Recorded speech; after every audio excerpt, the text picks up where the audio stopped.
अस्सलाम वालेकुम नाज़रीन, मैं हूँ ज़फ़र खान। 7 हेड न्यूज़ में आपका इस्तकबाल है।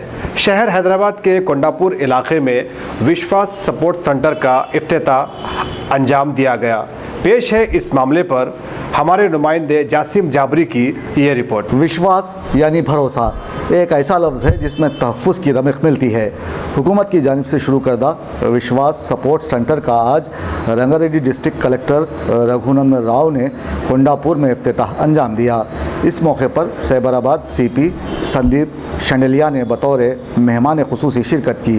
इस सेंटर में उन बच्चों को रखा जाता है जो बदफेली का शिकार होते हैं, जिन्हें यहाँ पर समाजी धारे में शामिल किया जाता है और उन्हें तमाम तर सहूलियात मुहैया की जाती हैं। So that they can come here and in a very homely atmosphere the counsellors will speak to them, their statements will be recorded, and if they have to visit a doctor for collection of some evidence, that evidence also will be collected here only.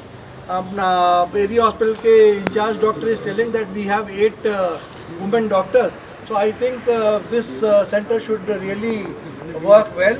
I thank the collector, I thank the doctor, I thank Helping Hand, and I thank Sumitra ma'am for having